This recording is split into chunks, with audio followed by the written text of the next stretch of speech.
from the vault, high atop the pastoral center of the Diocese of Camden, you're listening to Talking Catholic. Hey everybody, this is Pete Sanchez and you're listening to Talking Catholic. We are coming to you live. My co-host Mike Walsh and I are in the beautiful Hyatt Regency at the gorgeous downtown Green Bay for the Green Bay, Wisconsin, Packers Country for the Catholic Media Conference 2018. We've been here for a few days and it's been a great experience. Wouldn't you say, Mike? Yeah, I'm realizing right now that the hardest part of doing this is we're sharing a mic right now, so it's going to be very difficult for me to make sarcastic comments like the fact that you had to add in Wisconsin at the end of Green Bay. I'm not sure I know of any other Green Bay on the planet, nor does anybody else. But I appreciate that you were very direct in your cheese-related commentary about the state that we're in. So that you cheeseheads will understand, we're in Wisconsin. Beautiful, beautiful Wisconsin. Yeah, And if anyone's ever wondered what Wisconsin is like, it's like Vineland, New Jersey.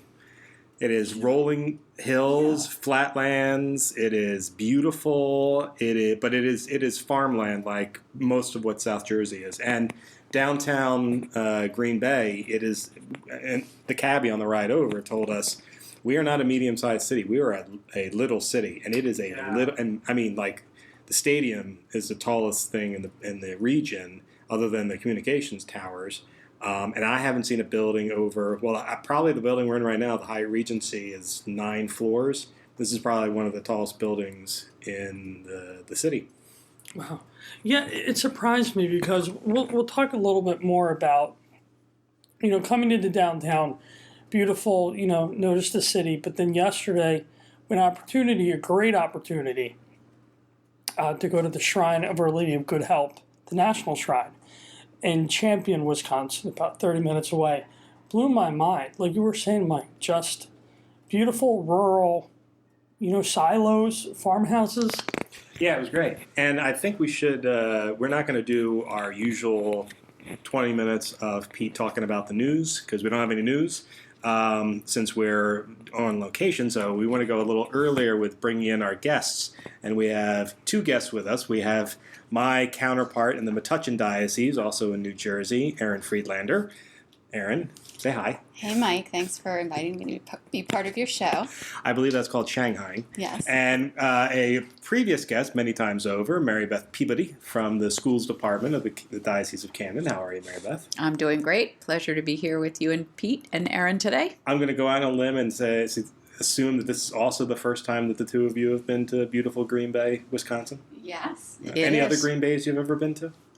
Only New Jersey. Okay, Green Bay, New Jersey. Okay. Thanks, Mike. Nope. See, there you go. Can that pick up from while you were holding it? Oh yeah, I think the people can pick up. Yeah, we have a whole different setup this time, folks, which is why we're a little bit more loose with the podcast this time.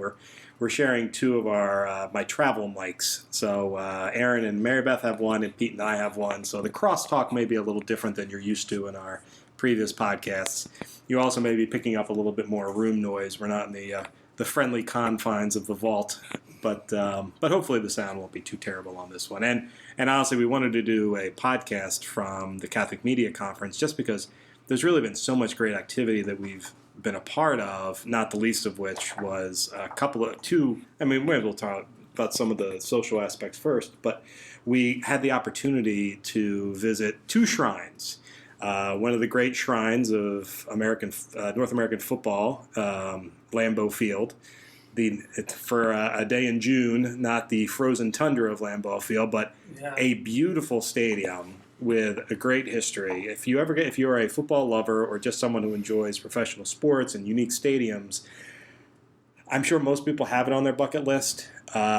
It's even worth the trip when the season is not going on. The stadium is spectacular. The tours were unbelievable. The tour guides the tour guides we had are all owners of the team, because this is the Green Bay Packers are the only public team and a not-for-profit in the National Football League. And so our tour guides were team owners who are, just like me and you. But I think our guy told us he paid $1,000 to get 3 owner licenses for him, his wife, and his daughter And they are, and all that gets them is the knowledge that they're a team owner. No free tickets out of it, nothing special other than you come to the stakeholders meeting, which I think he told me was going to be done in about a week, where you get to vote on the board of directors and the leadership of the organization. But yeah, they'll open up to new team owners anytime they have a big project coming down the pike. So right now they have 300,000 team owners. And they did, I forget how big their latest build was, but it was a few years ago where they did something like a $200 million retrofit and expansion of the stadium. But it is absolutely gorgeous. And then, as Pete was alluding to, the other shrine we went to was... We went to the National Shrine of Our Lady of Good Help, which actually is relatively new. To in 2016, it was designated and recognized as a Marian apparition site because the only one in the... in in the United States at least. Yeah. I don't want to say North America, but and that traced back to October 1859 on the shrine grounds of Champion.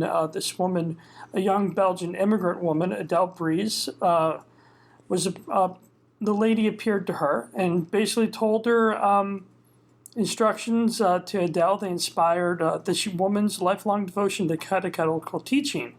And through that, and there's been miracles attributed, and Grace's one of the first was 1871, when a drought in the area caused fire to engulf most of the nearby community. And there was Adele and some other individuals who she was teaching. They were on their knees and praying, and by the dawn, rains came and totally put out the fire, and they saved the lives of all those gathered. So it's interesting. The decree of the Catholic Church recognized the Marian apparition site, and then following that, 2016, by the United States Conference of Catholic Bishops, it became a national shrine, and it was just something to see. It's not yet a Vatican-approved shrine, but it is approved first by the Diocese of Green Bay and then by the USCCB. Yeah, it just, Mike, you and I talked about this, like there's just this sense of quiet there in terms of we walked, we had beautiful mass at the shrine. I almost lost my finger. That's another story.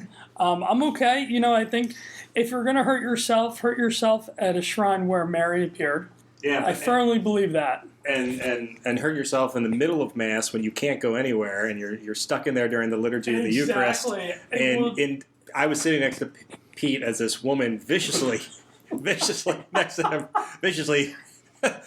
opened up the kneeler on his finger. It was a terrible. I mean, I honestly thought he was going to lose the finger. It was pretty bad. You even told me, you were like, "Yeah, you should just cut it off." At that point, it was practically dangling. I'm sorry, that's not true, folks. Actually, it was almost nothing. But to see his reaction to it, you would have thought somebody shot him in the heart. Well, I've never seen anyone like more.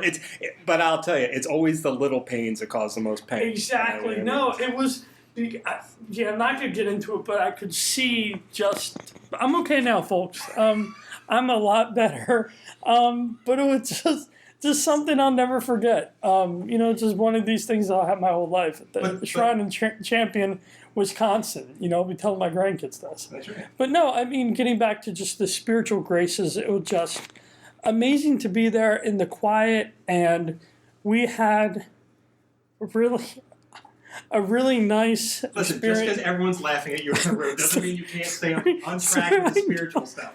I do not want this to go off the rails. So I think what was really, it just was such a peaceful place, and to know that it's in North America, like I'm going to go into the U.S., I'm going to go back and I'm going to tell people. I want to make another pilgrimage here, Mike. We should bring it back to Bishop Sullivan and do like a report and just say just be like, we should totally, this is great. Sure. Because they did a poll of the people that we were there, and most people had never heard of the shrine before. And it is in the middle of nowhere, Wisconsin. but lovely area and beautiful Green Bay, and certainly worthy of going to. What about you, Mary Beth? You and I talked about it afterwards. You were quite touched at the shrine as well.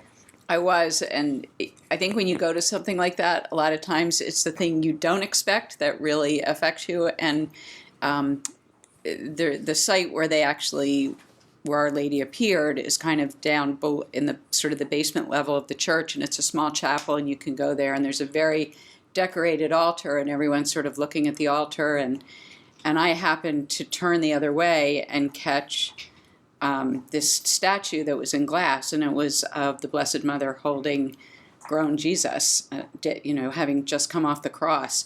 And it really took my breath away because I had 2 friends this week who buried adult sons.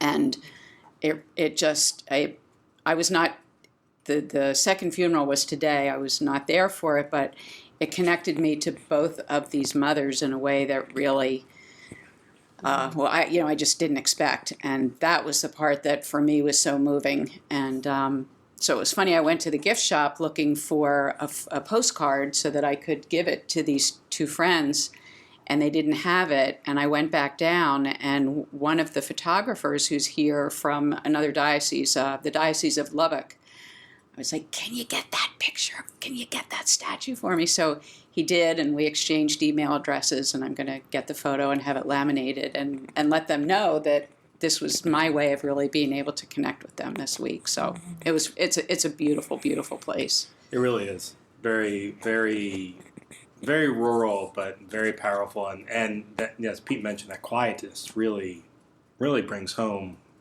sort of the peacefulness that you would expect at a shrine like that. How about you, Erin? Any thoughts? Well, I love that experience. I thought it was a great way to start before Mass, is to go down below and have some quiet time in prayer. You could tell it was a sacred space, and you just felt a very calming presence being with all the faithful people, just kind of quietly taking a minute to just reflect quietly and pray. And then the Mass was just beautiful.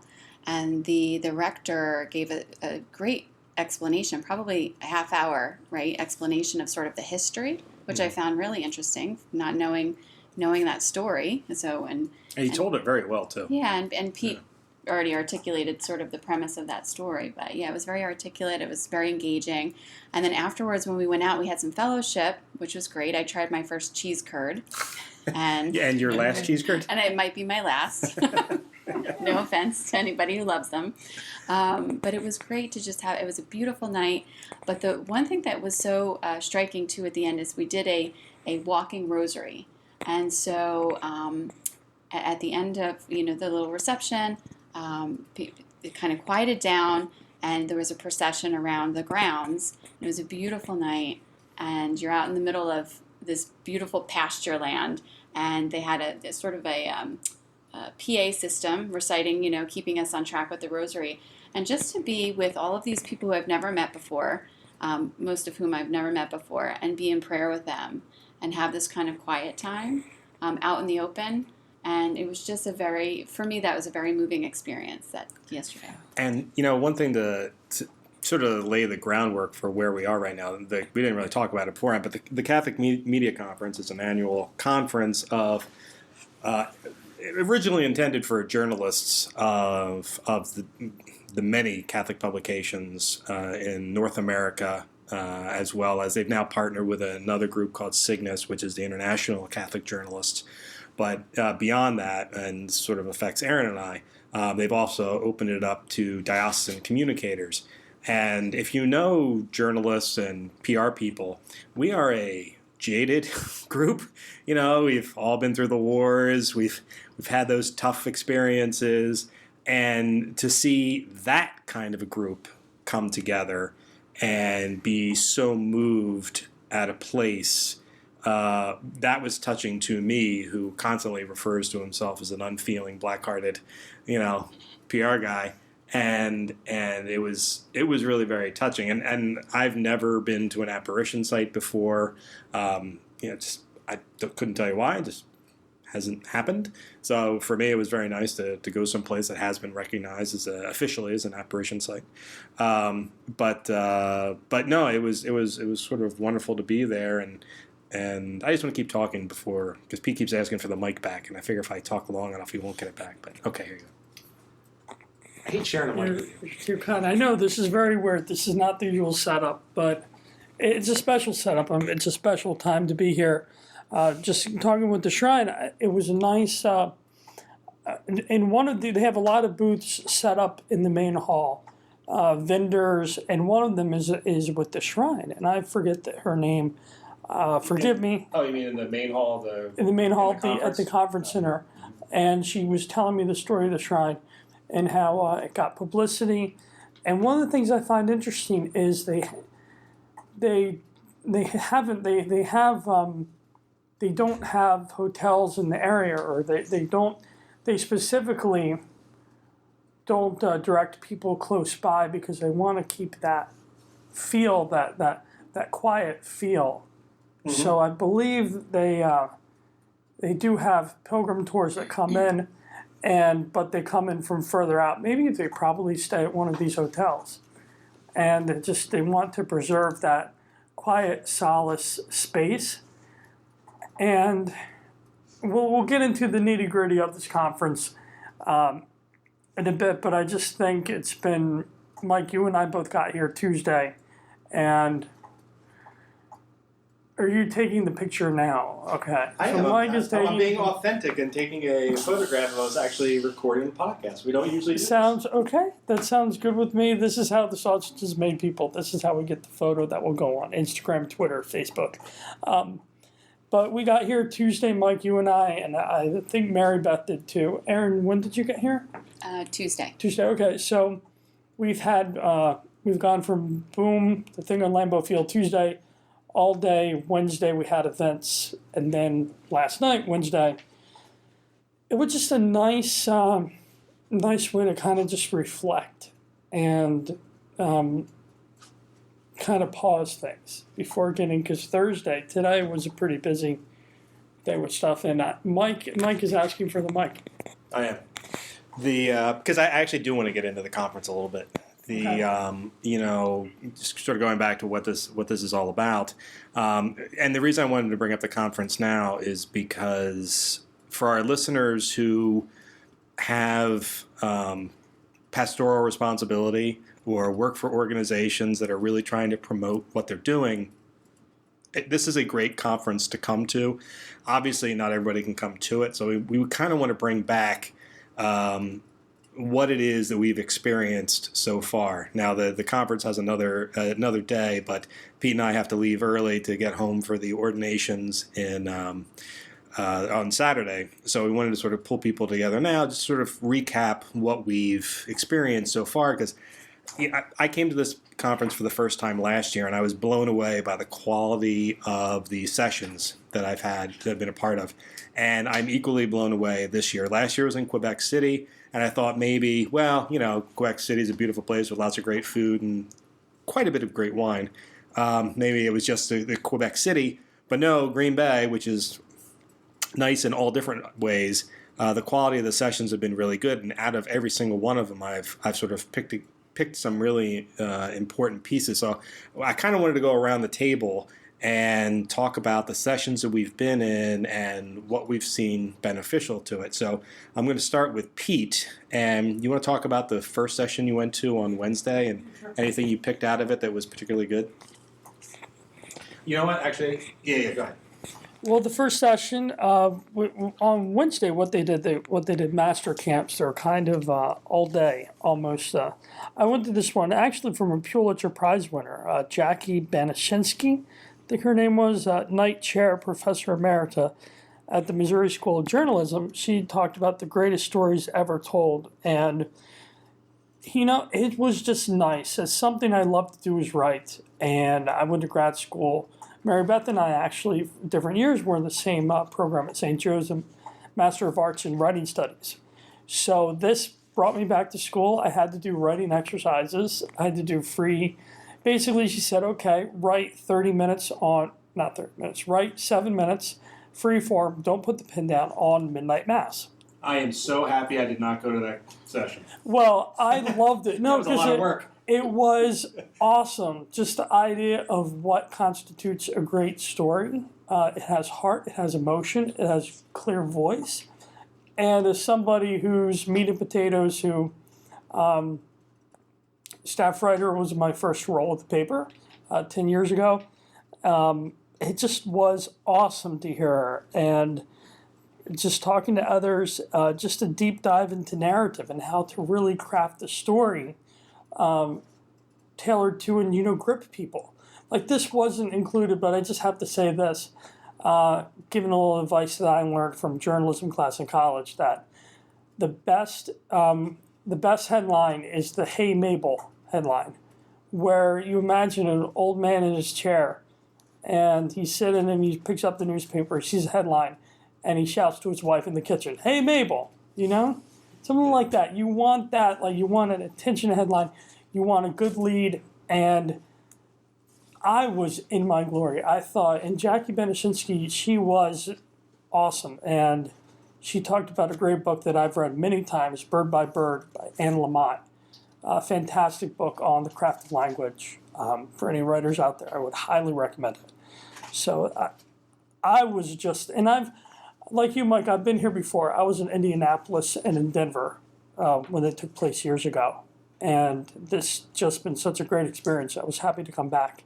Yeah, for people like us, it's nice to be around people who are doing the same thing. If you've never had the opportunity to go to a conference, a professional conference like this, no matter what your industry is, I mean, they have them for almost every industry. I used to work for a company that ran them, and you would be amazed at the different. I mean, ball bearing. I'm really not kidding about this. Ball bearing manufacturers have conferences like this, and the most esoteric industry will have a conference that you can go to. So if you've never had the opportunity, you may want to consider it. I want to go to Mary Beth next. I want to go to. She's furiously writing down notes. So I'll go to Erin. I'll go to Erin next.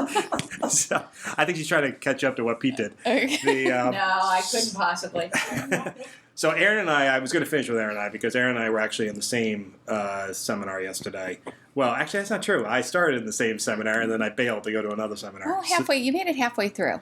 I did, and it really was a very good seminar. So how about we start with that one first? Yes, let me borrow my notes back.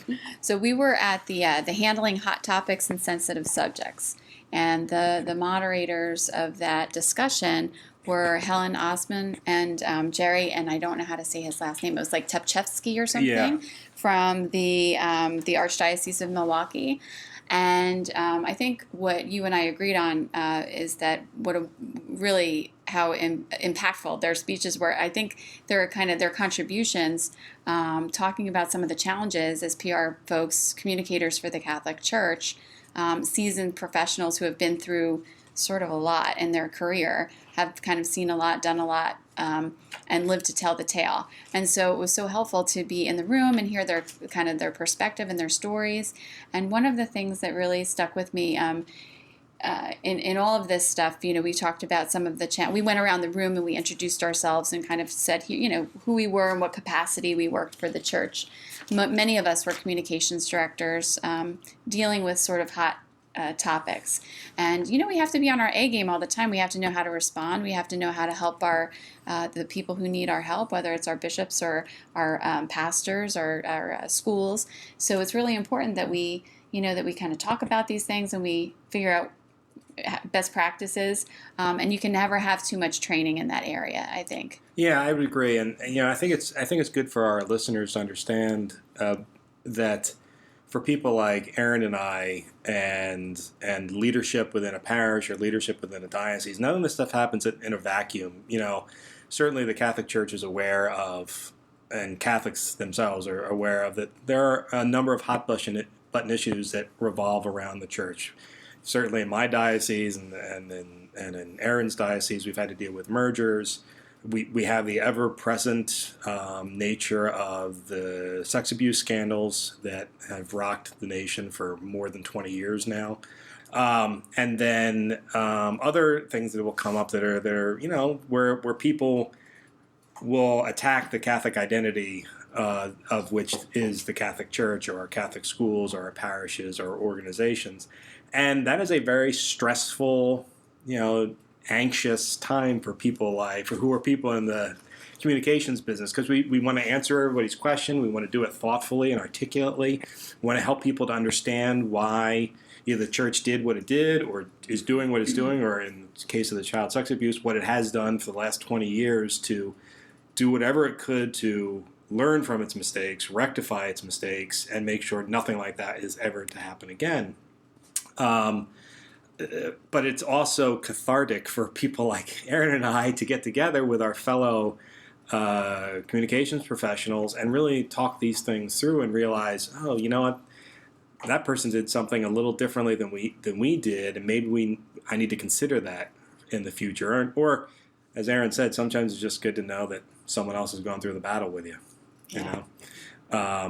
So you got to stay for the second half, which was a little bit more hands-on, much like Pete. Fortunately, I skipped the writing assignment again. Yes. But what was that like? No small group work for you. No, I don't play well with others.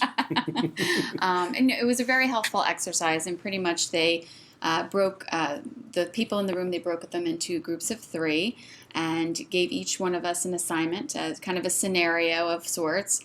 Don't ask me to recall what those scenarios were, but they were pretty outrageous and ripped from the headlines. And then gave us sort of an assignment. What would this is your assignment. You would need to write a statement. You would have to organize a meeting.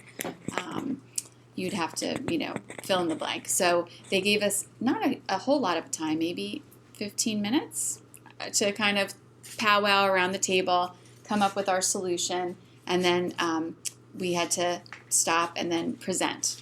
So, and then they were trying to poke holes through our responses to see, had we considered everything? Had we considered some of the ramifications of, did we leave anything out? So it was very helpful because that's what our job is to think of every possible scenario and like the worst case scenario, what could go wrong, right? That's kind of what we do. Yeah.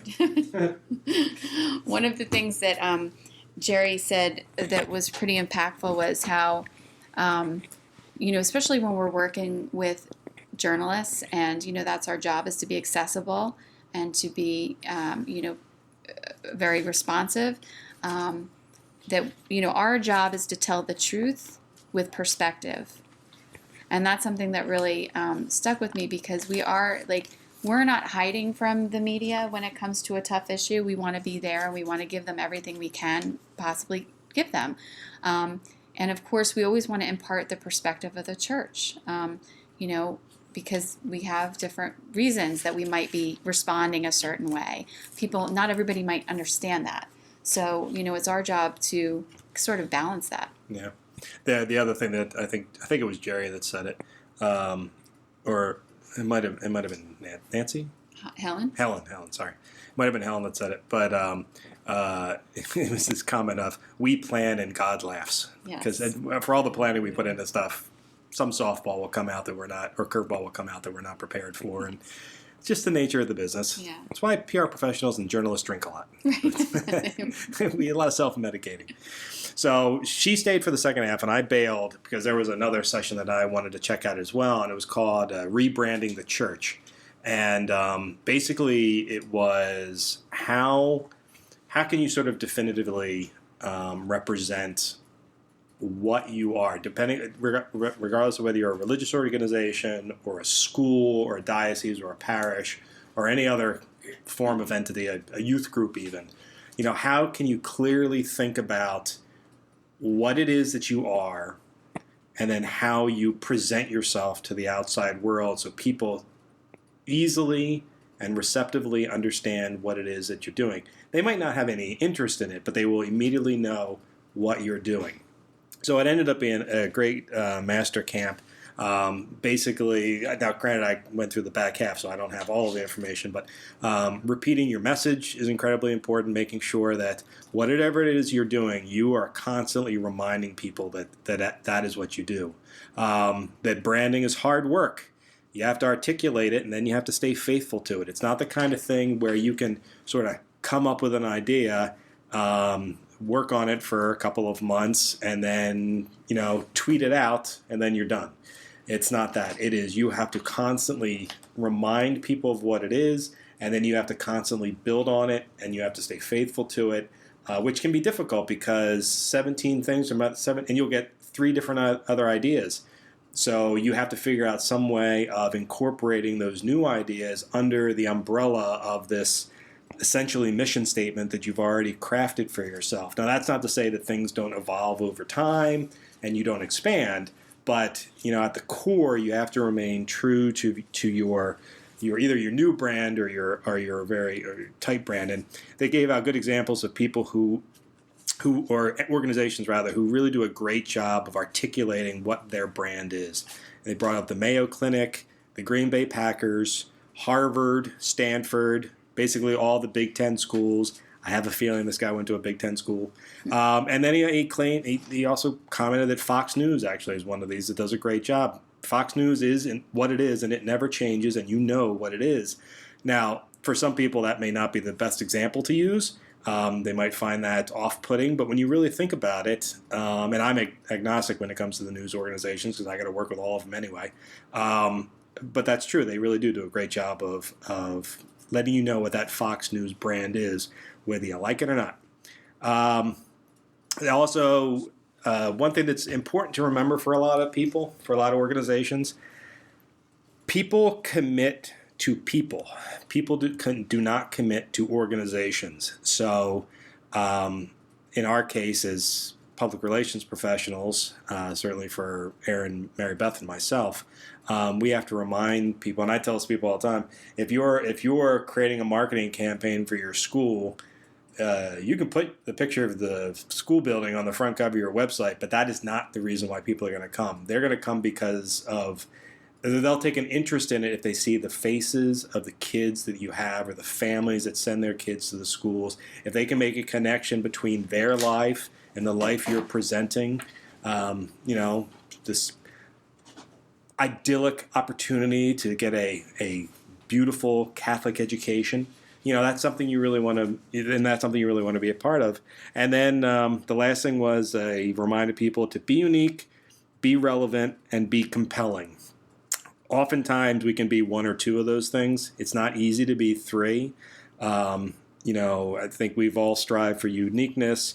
We all believe that we're relevant. That compelling thing can be very difficult sometimes, particularly in the marketing world. Actually coming up with what. It's not what we think are compelling. It's what the audiences think are compelling.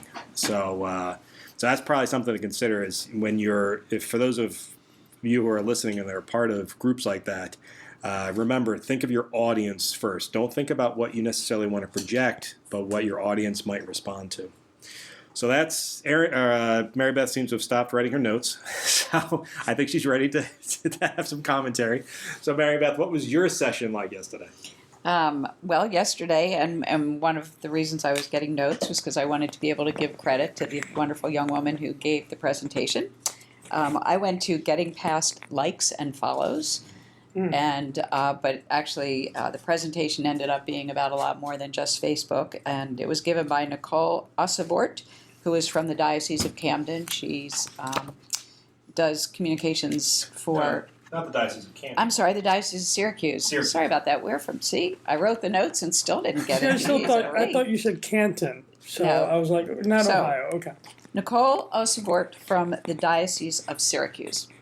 And she does communications for everything in the diocese. And she's a very busy woman, but she just had a really great way of talking about how she works with parishes and schools and the communications director. And part of it was a sort of reassurance, knowing that, we are all doing the same thing and facing a lot of the same challenges. She gave some good tips about planning, and it's funny, Mike, that you said we plan and God laughs, because one of the things that I've sort of gotten inspired by this week is to step back, get out of the weeds a little bit, and try and get a little bit more strategic. But we can plan and God will laugh, and everybody who talked about strategic planning talked about the importance of that, but also the fact that it doesn't mean you're going to get it all done. But anyway, that was Nicole with just general communications. And today I went to see Father Rocky from Relevant Radio. Hold on, don't jump ahead. Oh, I'm sorry. I thought we were talking in general I got about what we did. Okay. I got a plan for this. Okay. So sorry. That's okay. It's okay. No, you're actually up next. Well, I'll leave into you. Yeah. Okay. So, as part of, that was our master comp things that we attended. Master Comp? Master camps. Sorry, master camps. I was going back to college again. So the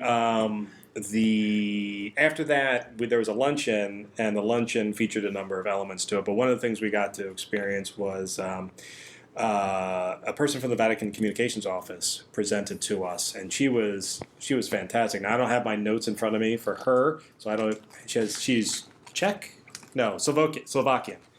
Right. I don't know. Yeah, believe that, Eastern European of some kind. So I'm going to pass this off to someone else who might have actually taken notes about it. But she gave a great explanation of what the Vatican communications team really does. One of the things that came out of it was somebody asked the question to her: Does the Pope actually do all of his own tweeting? And as you would expect, no, somebody else actually pushes the button for him. But he does review all of his messages. So anything that goes out through any of his social media accounts, they're his words. They're his thoughts and his hopes and his desires. Yeah. I think Do you have her name is Natasha Govakar. Okay. And I can just flip over the page because I am on the page afterwards. And her name is Dr. Natasha Govakar, Director of the Theological Pastoral Department of the Vatican Secretariat for Communication. So she just was. I don't know if it was I'm trying to remember if it was last night's or today's, but I saw an interesting image when Pope Benedict was named Pope. You just saw a photo of people standing there. But 5 years later, when Pope Francis was elected, you saw everybody with a smartphone. Mm-hmm. And that 2017 is when the smartphone first came out. So What? 2008 was when the smartphones first came out. Okay, yeah. Okay, I meant to say 2008 when the Pope. Okay, I'm getting the dates wrong about Francis and Benedict. I'm sorry. That's okay. But as we know as journalists, the facts are never the important part. well, it seems get like the spirit of the story out. Thank you. Yeah. It just felt like yesterday with the smartphone, but she really did a great job of explaining the new epic of what the Vatican's doing now. They're on Instagram, they're on Twitter, they're on Facebook, and the Pope is reaching out to so many people. And how many likes he'll get, how many retweets by putting up, it. And what I thought was cool is she had all the positive replies to him. People saying, "Oh, I'm not." Well, I think one of them was, "I'm an atheist, but I'm following the Pope. Why?" Yeah. So he's connecting with such a broad audience. And it was great. This is one of the reasons I love to come to these things, to hear people I wouldn't be able to hear normally. Yeah, right. Well, last year it was they had who was the director they had last year? Martin Scorsese was one of the presenters last year. Yeah, he was amazing. He had the movie Silence coming out, so he presented to us. Yeah, cool. It was actually fascinating. And there was a gala afterwards, and I was in the table next to his. And unfortunately, Erin was not there to coerce me to go over and talk to him like she did today when we had another star quality person. The Catholic News Service's Cindy Wooden was there, and I was like, "Oh, I can't go talk to her. She talks to important people all over the place. I'm not going to bother her." And Erin sort of coerced me over, and we got invited to the CNS party afterwards. So I was like, "Hey, look what happens." Well, thank you, Erin. By turn, Mary Beth and I got invited. That's right. So, Yeah. We all crashed. You know how you get a little starstruck? Yeah. Yeah. So like at the shrine yesterday, there was this quiet moment where I was sort of walking around the shrine, and Cindy Wooden appeared, and she was by herself, and I just seized the moment, and I just introduced myself. So uncharacteristic of me. Yeah. Yet it worked. And she's such a lovely person, too. She's so down to earth, and I felt like a little geek, like a little teenager, And for those of you who don't know who Cindy Wooden is, she is the senior reporter for Catholic News Service, who's actually, I take that back. She's the Rome bureau chief now. She used to be the senior reporter. She's now the Rome bureau chief. So basically, anything that comes out about Pope Francis, 9 times out of 10, she's the person writing it. She goes on all the papal visits. She's all the events. I mean, I'm not saying that they're BFFs, but there was an event later today where she sort of talked about a lot of the insider stuff that you have to be someone tied into the Vatican to be able to get that kind of information, and it was absolutely fascinating. But I mean, she's just a Midwestern woman who has got a quirky sense of personality, and but man, she really knows her stuff. So she's been doing it for 20, 30 years probably. She's been covering Rome, but she's great. Yeah. So anyway, so if you don't read the Catholic News Service or the Star Herald, which carries much of the Catholic News Service content, all of the Roman stories, the stories that come out about the Vatican and Pope Francis are written by Cindy. So we got the chance to hang out with her tonight. She was fascinating. She was very interesting. How about you, Erin? Did you have any sort of feedback from Dr. Pashkar's presentation yesterday? I was impressed with how they sort of broke it out into. I didn't take notes because we had just eaten lunch, and so it wasn't really. We were all sleepy. We were all sleepy. There was no note taking. It was just listen and watch. But all of the feedback that was garnered, where they actually really go through the tweets. Now, she said, there's a lot of responses to the Pope Francis's Twitter account. But they actually have, be able to go through them to see some of the feedback, because it is social media. It's supposed to be a two-way street, so you're supposed to be listening, right? You're not just supposed to be putting information out. You want to be taking it back in and sort of assessing it too. But some of the comments were so beautiful, and it was so moving. Not only people who are not believers, being inspired by our Holy Father, but just sort of the some of the remarks about. Thank you for being so kind, so loving. I love your smile. Like, you could tell you're a good person. Just the aura of the Pope. I think people really have responded to him, and just his presence. Whenever you see him in photos, and you can kind of get a sense of the joy. Mm-hmm. I think it's the joy and his connectedness, and some of the really profound photos of him with small children, or with the infirmed, or the disabled, and the love and compassion that he shows for one person, he shows it equally for another. And I just feel like that is a way that he illustrates for us what he wants from us, Mm-hmm. So I think it's a real good role model for us. Oh, I agree completely. So then after that, we went to the shrine, and we've already talked about how moving that was in a lot of ways.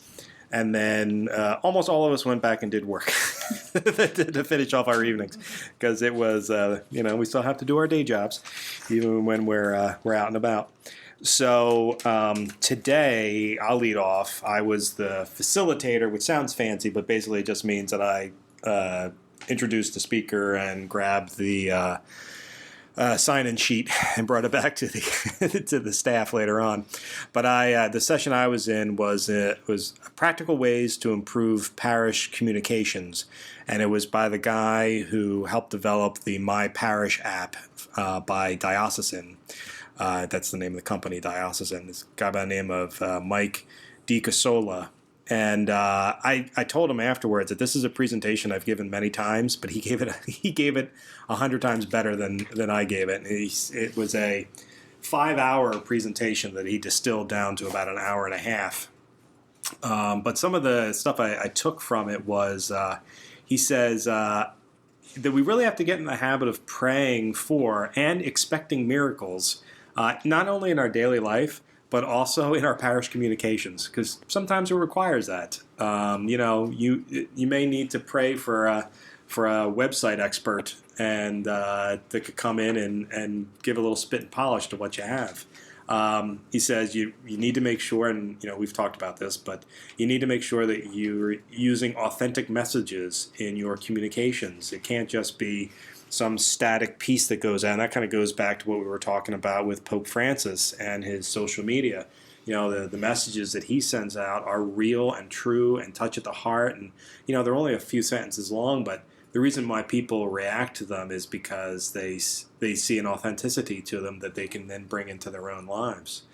When you're talking about your communications pieces, you need to, it's maintenance versus mission, which I encapsulated as, your communications can't always be just who, what, where, right? You have to have a why. So if you're talking about a food drive that's coming up at your parish, it's got to be the food drive is this day, the food drive, this is what we hope you can bring, and then this is where you need to drop it off at. But here's why we're having this food drive, because the Holy Father believes, and as Catholics, we believe that we have a responsibility to our communities to feed the hungry. And so bringing those things back to those biblical references are important, because it's not just a food drive. It's us doing our Catholic duty to our fellow person. If for those of you who are on social media, when you're reposting something, explain why you're reposting it. Don't just do a straight up, not that the Star Herald would ever do this, however, don't just do a straight up repost of something. Put a little tagline at the top of your Facebook page and say, I don't know what you would say, but if you're reposting something, if you're reposting a Cindy Wooden article about the Holy Father talking about, I don't know, whatever the Holy Father talks about, I'm grasping at straws here, but lead into it a little bit as to why people should be reading this. Don't just hit repost and then assume people are going to be interested in reading it because you were interested in reposting it. Consider talking to people in your community to promote your parishes or your organization's social media. If you look around your parish and there are 10 people who seem to have influential social media accounts, say, hey, listen, if you're going to do, say, 9 of your normal posts, which always get a lot of traffic, why don't you post something about the church too? Just as a request, as a sort of an avocation for them. And then bulletins don't have to be boring. You can really think of them as newspapers or magazines. They don't, once again, it doesn't just have to be the who, what, when. You can have why in there. It doesn't have to be, and more than just your pastor's letter. It can be, you can write an article. You can put nice pictures in it. The things those bulletin companies can do now, if you depending on what your choice of how much money you throw into your bulletin, you can do a lot more than just when the next bake sale is. Let's see. Don't be afraid of less is more when it comes to photograph use. I've talked before about how it's important to be able to see people's eyes in your photos, but don't put up 10 photos when one picture will do. If one picture can tell the story of 10, use one picture. And then parish apps. I was in a meeting today. Actually, Erin and I were both in a meeting today where one of our colleagues was denigrating the use of apps. And I was thinking about this guy when he said it. It's like, an app is not just an extension of your website. An app, if you use it correctly, can be a tool that fosters communication between the receiver and the sender. So you can actually, through notifications, push people to check something out, whether it's an upcoming event or he put this out, and I thought it was kind of brilliant. If, let's say a young child dies in a parish, and the community wants to come together, but obviously, let's say the funeral is taking place at 11 o'clock on a Wednesday, and most of the professionals can't come, right? You can send out a message to the parish and say, can we all come together at noon on Wednesday, and from wherever we are, we're going to say these prayers, and you can send a prompt through the app to their phones so that they can all pray together at the same time, so that even though we might be 60 miles apart doing our daily jobs, we can still all come together as a community and pray together, which I something I had never considered before out of an app, and I found it fascinating. So it was great. What about you, Pete? What'd you have today? Well, Mike, Mary Beth and I were in with talk with Father Rocky about what's the title of the talk again, Mary Beth? With Father Rocky. Three keys to social media success. Thank you.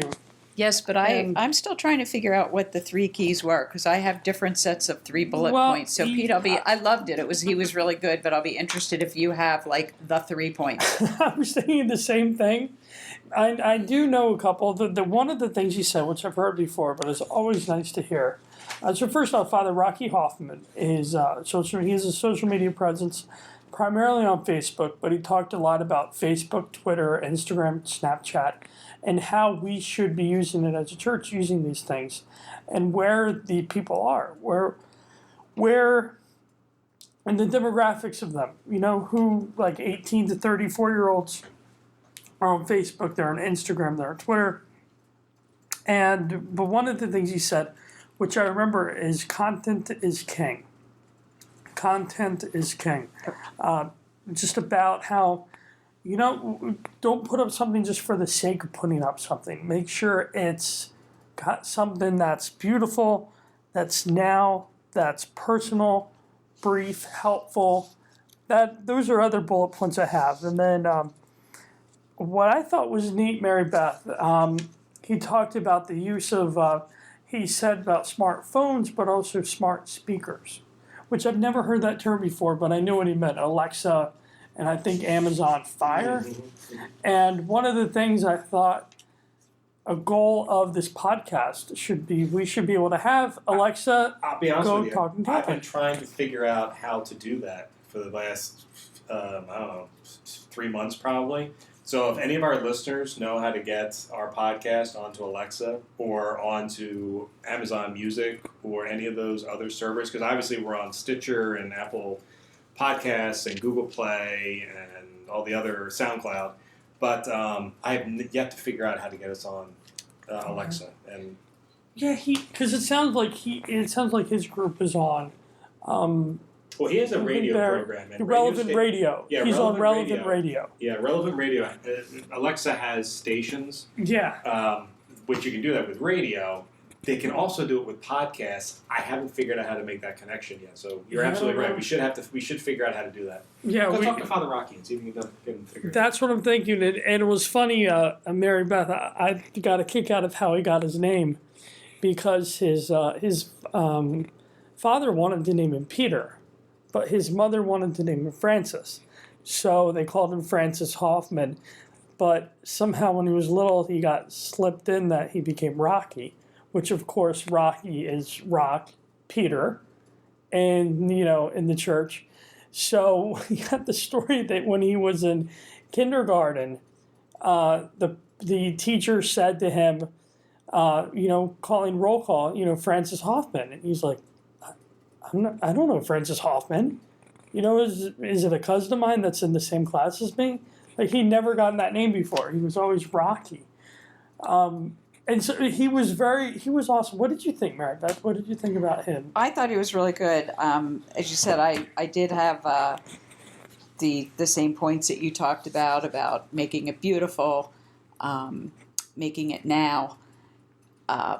He also talked about young people, trying to grab young people. You've got 3 seconds. That's it. Oh, yeah. And then it's over. Yeah. So sometimes it's still really staggering to hear statistics about, the number of people who are on social media and how fast it all goes. But he's up there with Fox News and the major in terms of the percentage of people who follow him regularly. And what does he have? 4 million some followers or something. Incredible. And the thing he talked a bit about too about algorithms, which I'm still struggling to understand. With Facebook has certain algorithms about what gets posted first. What do people see? So, but I think it has to do with engagement. You have to make sure that your posts have. I think that was one of the key things he talked about. Correct me if I'm wrong about engagement. Are people sharing? Are people liking? And what can you do with that data? So I thought he was great. I really enjoyed him. I also liked one other thing that I thought he talked about was not putting controversial things up there, but he didn't express it in a way that was, oh, we're hiding from this or we don't want to. He said, it's just not my platform. That's not what I'm here for. And he talked about somebody wanting him to post something that could be very controversial. And he said, I think what the work you're doing is really important, but it's just not for here, for this spot. So that made a lot of sense to me, because I think sometimes that can be interpreted as how people just want to stay away from the uncomfortable things. But he really made a distinction that, no, it's just, that's not what this is for. And so he talked about just posting beautiful things and give people things with meaning. And he said, give a human story that expresses freedom and joy. Yeah. That's what we've done with the podcast. I've gotten some feedback as, why haven't you hit some of these hot button issues in your podcast? I'm like, well, that's not really what this podcast is intended for. This podcast is to be inspirational and aspirational. We want to bring you to another place. We know there's lots of other places you can get that information from and get that perspectives that would take a hard line on something. We really want to be very sort of, Pete's a super nice guy and up and everything like that. I'm not, and I still want this to be sort of not a safe zone, but an area where you're going to come to something and you're not going to hear a lot of jadedness or jargonness or perspectives for the sake of. You're not going to find punditry in this podcast. That's not what we want to do. And I'm assuming we're successful. I don't think we've been pundit-like. What do you think, Pete? Have we? No, I mean, I do want to start calling you Wolf Blitzer, or I don't know. Well, I am getting the Wolf Blitzer gray beard. That part's true. So, Erin, what were you in? I was in the same, actually, with Father Rocky, so I concur with all of the observations. The one thing I would say about engagement, Pete, you talked about how engagement was important, and he did talk about sort of, you have to look at the analytics, so when you go on your Facebook page and you look at the insights, he had some sort of like a chart of like what came first, second, third, where he fell. And what I found interesting was when you compare some of the Catholic media, he said it often beats secular media, and that is the power of the good news. So when you're looking at really the engagement level, it really, you could see by the evidence of, a particular week, say how it gauged, it gauged on that week. I thought that was really cool. And, it goes back to the fact that we have truth and beauty and goodness and a great message to share. And people are looking for goodness now. There's so much around us that is negative, is controversial, is that hot button topic, is that, crazy headline. And I think people are looking for like a safe place to have some goodness and beauty, and they're looking for that. Are any of you familiar with Catholic Proud, which is Nigeria? He mentioned a couple times this Catholic Proud, which is a Nigerian. I hadn't heard of it before, but I did immediately like it after he said it. Well, when it rated higher than he, it's way up there, and I've heard this in a couple different sessions. Just the number of people outside the United States, like we sort of forget that we're pretty small. He was talking about, was that the session where he was talking about Asia? Mm-hmm. Oh, and that whole China blackout area, and that if that was allowed in China, the Southeast Asia would just be a huge market, but the market in Africa is big. The people are on smartphones and they're using social media. So I'm really interested in checking out this Catholic Proud. And I think too, the church in Africa is growing so much. It's really amazing. The Catholic Church in Africa is growing. It's beautiful to see. And I was surprised. The Catholic and Proud, and I just in Nigeria, I was like, wow, interesting. But it just goes to show you the global reach of the church. I'm glad you guys all got to be in a session together. That was lovely. Thanks for not inviting me. Oh, wait, that's right. I was working. So, Erin, let's go to the event you and I were in together after lunch today, I think it was. Oh, it was the new Areopagus. I think I said that right. I wonder why I asked you to say that. Yes, the new Areopagus. There you go. Thank you. You're welcome. What did we learn? So it was sharing stories of faith in a digital world, and it was the presenters were Joe Peprocki, who has a background in catechesis, right? And Mm-hmm. he and the co-presenter was Julianne Stans. and I think she's going to be at your big Yes, at our big convocation in March of next year. Yeah. And she was the host of, one of the co-hosts of the Convocation of Catholic Leaders that was held in July of last year down in Orlando. And they're both part of the evangelical departments of, I know he's from Chicago, but I don't think he's from the Diocese of Chicago. Mm-hmm. She's from the Diocese of Green Bay. And she's great for no other reason than she has a spectacular Irish brogue. Yeah. But honestly, they've worked together. They've collaborated on one book and a couple of presentations. Yeah. And you can tell that they've got it down pat, this sort of new evangelization, which is, it's still being called new evangelization, even though I think that terminology has been around about 15 years now, at least. But it was a very unique, I was telling Mary Beth this, that it was a very unique presentation because it was a room full of marketing people and journalists, and they specifically said, we're not going to teach you how to tell the stories better, but we're going to teach you what the stories are and the questions you need to be asking to develop these great these stories of evangelism and catechesis that apparently we've been telling wrong for the last 30 or 40 years. And what impressed me, and I wrote Erin a note in the middle of the session, was it was 75% young people in that session. It wasn't any of us old, jaded folks. It was young, hopeful people. Mm-hmm. And they seemed to have really responded to it. One of the things that they both said and they reiterated was how we need to change the narrative. They kept saying that we need to change the narrative so that, we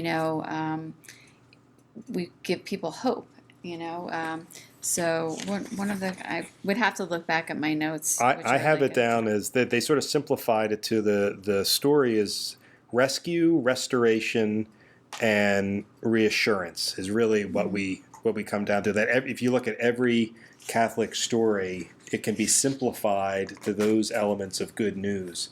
Something happens, we're touched by God, and then we improve and we move on. And they brought out a number of examples.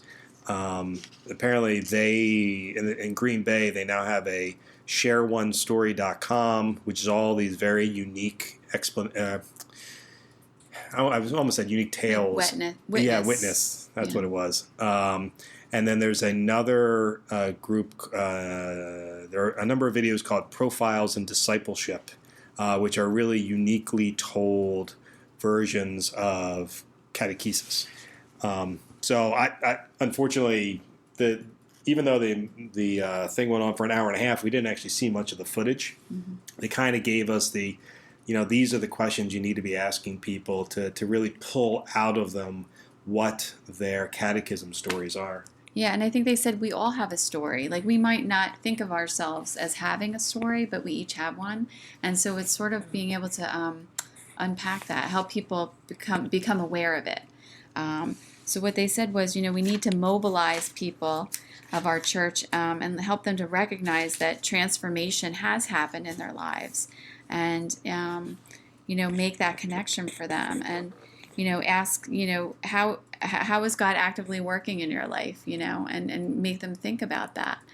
So that's a challenge. And one of the things that I thought was really cool is they said witness leads to witness. So they said witness, which is being with people, being present to people, leads to witness.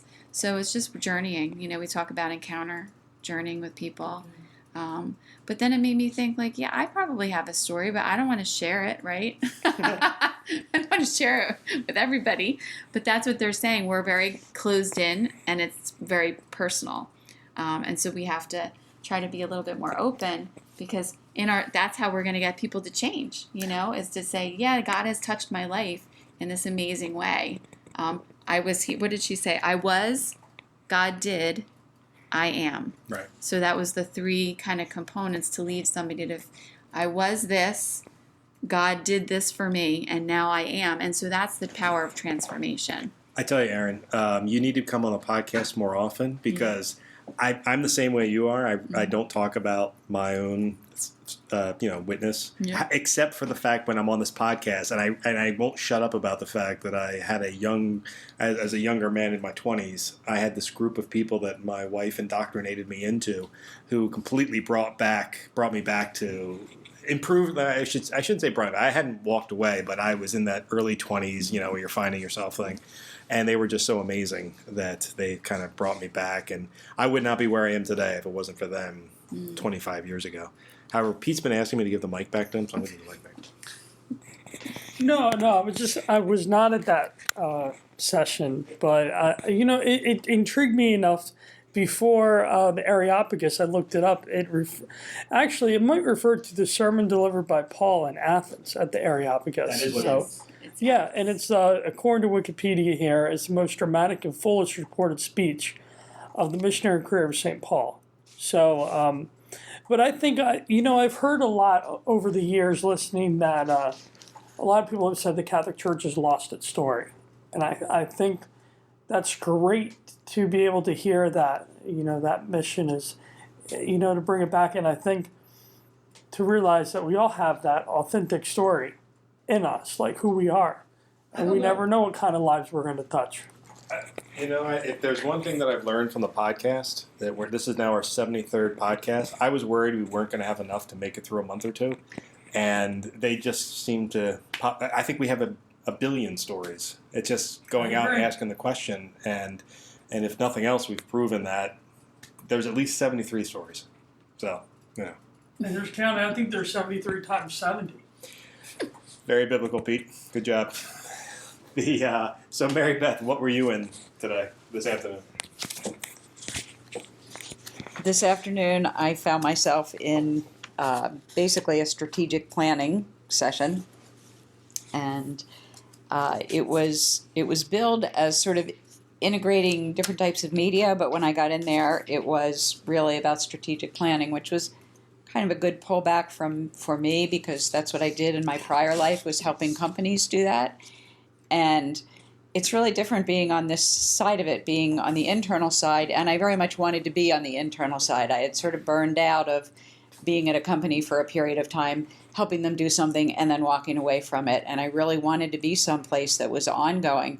But what I found is that when I first started 2 years ago, I sort of entered with this very strategic approach, and we did branding, and we did our logo, and we met with people and talked about who are we and what are our values, and we documented all that. And then it was time to start implementing things, and I realized that so much of what we do is grabbing that next story, which is what we need to be doing. But in the process, I've sort of gotten away from the stepping back and kind of planning out what should a year look like, or what should 18 months look like, and what, I know that there are certain things that we will always have Catholic Schools Week, and we will always have the back to school issue of the paper and all of those things. But it was just good to kind of be reminded that it is possible to turn off your computer, not answer your phone, sit in a room that's not your office, and take the time to really think more planfully about how to approach communications and marketing. So it was helpful. That's good. It was really helpful. How about you, Petey? I was thinking of your while she was talking, your Instagram account popped into my head, and I remembered it was Petey. Petey, yeah, something like that. Okay, Mikey likes my Instagram account. My sister called me Mikey once. And is she still with us? She never said it the second time. So no, I went to the talk on Twitter, just smart, and actually talked about what a smart tweet is. A smart tweet is timely, authentic, informative, and what interesting as social media coordinator, I feel like this Green Bay has really I went to the writing, then I went to now the social media. One of the things talking about a smart tweet moves the strategic goals forward. Furthermore, is there strategy and goals for the diocese and Twitter? What are our competitors doing, and who are our competitors? And talking about creating a content calendar for social media, reminders to post stuff, and I forget who the person who gave the talk. Excuse me for a moment. I think it was something about to tweet or not to tweet. I can't. Excuse me for a second. I had my notes, but I did not write down what the talk was. Can we put like filler music while I look for this, Mike? No. No. I'll talk over you. Oh wait. Well. Yeah. Oh no. To tweet or not to tweet. Evaluating your organization's use of Twitter. And this woman, Nina Nolan Rouse from St. Norbert College, gave the talk. So it was good. Talking about what you're going to put on these social media platforms, especially Twitter, because that seems to be one that there's a lot of good for it. There's a lot of, for lack of a better word, trolls on there too. What? Social media trolls? I've never heard of that before. Well then, Mike, let me tell you a story about trolls. Just what you can do, because it's I think this is such a nascent landscape right now, digitally. Excellent use for bringing in the master's degree word. Thank you for using nascent. I appreciate it. I like it. I get blamed for using 10-cent words all the time. Thanks for bringing them in. Well, it's just such a. We're still learning how all of this works and how all of this is designed. We had the typewriter for how many years? We had the computer, which only about 30-something years now. And now all our smartphones are more powerful than the first computer. Mm-hmm. It's remarkable, this digital age now. It's funny you said that. Erin and I, the last in the seminar we were in regarding the Greek word, I can't remember. Areopagus. Thank you, Areopagus. There was one of our colleagues. That's going to be our new code word. Areopagus. I'm just going to, if I'm stressed out, I'm going to just text you Areopagus. That's going to be my. And I'll look at it and go, I still don't know what that means. And I definitely don't know how to pronounce it. But I better call Erin. In that session towards the end, they were asking for questions, and somebody commented that we got to teach these people how to put down their smartphones. And it was kind of interesting. The presenter very pastorally and gently sort of navigated that statement and said, no, we have to learn to embrace that wherever people are getting their information from, this is the evolution of culture, right? We're evolving to the point where, at least in their minds, and I kind of agree with it, we're evolving to the point where technology is now a part of our lives, and it is good to break away. And they did say, there is a time when it's a good thing if people take out their cell phones before Mass starts and check in from the church that they're at, because that's announcing to the world that they are currently in a Catholic church, and hey, why don't you join me? So that's a good thing. Taking it out in the middle of the sermon or the middle of the liturgy of the Eucharist, not a good time. But he was quick to point out, in every other aspect of our lives, it has become part of us. And if that's the way we've evolved, and that's the way we've evolved, we have to learn how to incorporate it in our lives. And a number of us sort of looked at each other after this guy made that statement, and I come think I turned to Erin and I went, "Nah, I'm not giving up my cell phone. I love it. It keeps me in contact with everybody." And you were sitting next to me, and you were texting me. I was like, "What? I'm right here." I forgot I did that. Mike's one of those people. I was because I forgot I did that.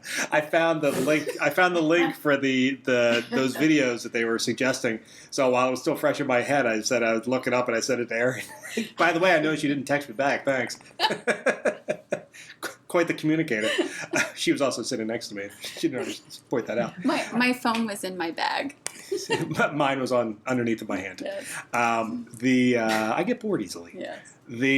So anyway, and then the last session we went to, the last official session we went to was I don't know how much Erin and I can really talk about it, but it was a communications directors roundtable, and it was sort of a safe space for all of us to sort of talk about the trials of being communicators in a world where we don't have, unlike our corporate counterparts, we don't have an endless revenue stream. We have to sort of piecemeal together our communications vehicles, whether it's because, and this is not necessarily our diocese, Pete, but other dioceses, I mean, it's a one-person shop doing all of their communications, or it's just one and a handful of other people. We're blessed to have a fairly robust communications department. But all that means is I give more work to everybody because I know we have the people to do it. And a lot of people were surprised that we've been able to make some increases, but that's because we've been blessed with diocesan leadership who understands the value of communications. And I brought up as part of the commentary that Cardinal Tobin at the National Convocation of Catholic Leaders last year, and I paraphrase this, he wasn't talking about communications when he brought this up, but a budget is an ecclesiastical document, essentially, which is where you put your money says what your values are. And for dioceses and organizations and parishes that put their money into communications, that means you understand the value that we can't expect people to come to us. We have to understand that we need to be broadcasting the message out so that people will come to us. And I pointed out that, increasing advertising budgets is honestly something we really need to consider because, one of the issues with social media is those algorithms work against pages. But you can beat the algorithms by buying advertising in social media. And they do that on purpose because they want you to buy advertising. But you know what? It works. So we've been doing it a lot, and a couple of the other dioceses have been doing a lot, and they've seen positive results from it. I recommend it now. I don't recommend doing it for everything because you'll run out of money, even though social media advertising is fairly inexpensive. But for initiatives or events that certainly reach whatever metric we've created, oh yeah, I'll buy advertising for it. And they really do work. Have you done much of that? We haven't done a lot, but we actually we just went through our budgeting process and we put some money aside for that. We requested that because we wanted to try it. So yeah. I'm glad to know it works. Oh yeah, absolutely. Yeah. And then even the Archdiocese of, I think it's the Archdiocese of Atlanta, they were talking about how they've just started live streaming some of their masses. And what amazed me is we've been debating it in our office because we want to do it more often. And we're doing it basically with iPhones right now, but they bought all of about $3,000 worth of equipment and were able to set up a live stream. And we've been looking at options that were anywhere from $10,000 to $15,000. I'm like, $3,000 I can handle. So I'm going to be getting in touch with her very soon to see how she pulled that off. Father Rocky also talked about live stream using Facebook for Mass, and he said, there's something really, these aren't his words, but basically his message was, there's something really authentic about just putting your Facebook up. And he was funny. He said the first time we did it, I stood there and held my shaky hand iPhone, capturing the Mass. He said, and then we went all out and got an iPhone tripod. Mm-hmm. But he said that's right. And we duct taped the phone to the tripod, but it gives a real authentic, it is truly live. It's what's happening. And you shouldn't wait until you have the perfect state-of-the-art equipment to put things up there because people really like that live touch. And it's okay that the quality isn't perfect. Yeah, I did that last year and for our ordinations for the first time. And we got incredible hits. And it was me, shaky hand, for 25 minutes during the actual ordination process, which I'd forgotten how long that was. It was just me holding an iPhone for a while. But great response to that. And I will be doing the same thing again on Saturday. But the reason I started doing it was because when I was in the corporate world, I'd be stuck at my desk and some major Catholic event would be going on, say like the installation of a new pope or something like that. And I would sit at my desk, I'd pull up my browser and keep it on, do my work, but I'd have that on. And, it was a way for me to be interacting. And I think that's one of the great things. So I think of it for shut-ins and for people who have to work. Or, the thing with Facebook Lives is you can always go back to them later because if you choose to, they can be saved up there. So people will watch it down the line. But the people who knew last year's priest that was being ordained, they were so thankful that we did that. We didn't announce it. We just sort of did it on the fly. I'm not announcing it this time either because if it screws up, I don't want to ruin anybody's expectations. Like if we had internet issues or something like that. But it'll be up on Saturday. So that was pretty much all of everything we've seen from 2 days of the Catholic Media Conference. I don't know what will happen tomorrow. Pete and I have to be on a plane. We need to leave the hotel by around 11 tomorrow, so I think we'll have one session under our belt. But Erin, you're staying for the full boat, right? Yep. Well, you have to report back to us on all the great things we missed. I will. And you can lead off with, what's that word again? Areopagus. Areopagus. I just realized you're not mic'd. Areopagus. There you go. So thank you for joining us today, Erin and Mary Beth. For anyone who didn't know, this is Erin's first podcast. She was very nervous about it. So make sure you send a message to the Director of Communications for the Diocese of Metuchen and let her know what a great job she did. Or you could just like us on Facebook, Twitter, and Instagram. Wait, really. the diocese? Your diocese or our diocese? Ours and yours. What is yours? I'm looking at it right now. Wait a The second. more Catholics you follow, the better, right? We're all one big family. That's true. And we do, and actually we do follow the Diocese of Metuchen social media and down we follow here. you. We appreciate that because we share lineage. Your bishop is a priest of the Diocese of Camden. That's true. We are very fond of.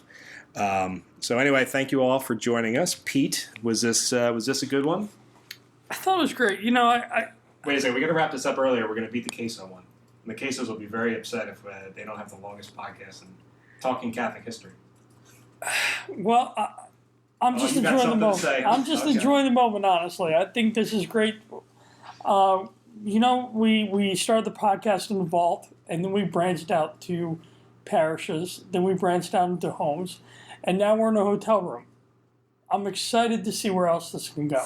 I really don't like the way that came out. Okay. Work with it, Pete. What? I See, that's why you are so pure of spirit. And we're going to take the microphone away from you. Pete, thank you all for joining us. Thanks This has for been having another edition of Talking Catholic, and I look forward to seeing you all next week. I'll talk to you later. Bye. Bye.